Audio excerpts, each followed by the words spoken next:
কাল ছিল আমার বন্ধু উত্তমের মেয়ের অন্নপ্রাশনের অনুষ্ঠান। তো সেখানে কি খাবার খেয়েছিলাম দেখাবো আপনাদের এই ভিডিওতে।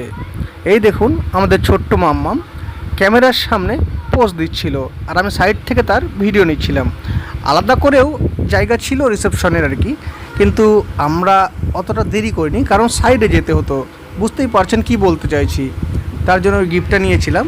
এই দেখুন খাবারের মেনুগুলো কী ছিল, পরে আরও ভালো করে আপনাদের সামনে আমি তুলে ধরছি।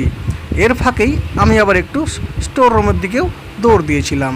এই দেখুন এখানে সব খাবারগুলো রাখা ছিল, মাংস তুলছে, আর ওই যে দেখুন চর্বির থলথলে পিসটা, ওটা কিন্তু ডাকছিল আমাকে। ইনি হচ্ছেন রঞ্জনদা, আমার এক সময়কার কলিগ। তার ভাষণটা শুনুন। আর তার পাশে যে ছিল সেটা সোনুকুলদা, আমাদের মাঝে পেন্সিলদা নামেই বিখ্যাত। এই মাঝের ব্যক্তিটাই আমার বন্ধু উত্তম, যার মেয়ের অন্নপ্রাশন।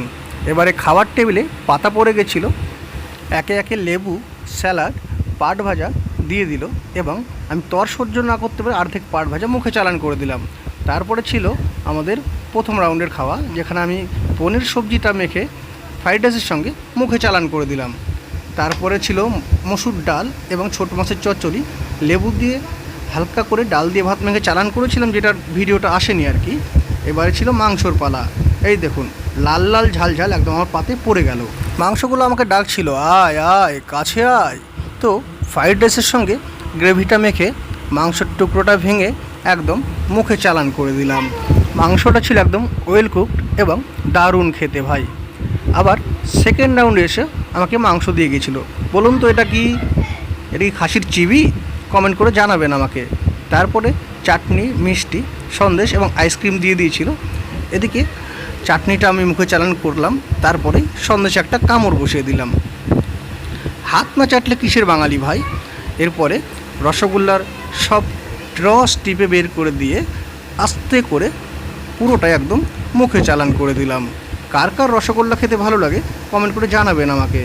এবং সবার শেষে আইসক্রিম। আসলে আমি সিট ধরে রেখেছিলাম আমার বন্ধুদের জন্য, তাই এখানে বসেই আইসক্রিমটা আমি সাটিয়ে দিলাম। পাশ থেকে পেন্সিলদা কিছু ভাষণ দিচ্ছিল, বাট সেগুলো শোনাতে পারছি না কারণ পেছনে ব্যাকগ্রাউন্ডে অনেকটা সাউন্ড হচ্ছিল মিউজিকের। তো আজকের মতো ভিডিওটা এখানে শেষ করছি, দেখা হচ্ছে পরের ভিডিওতে।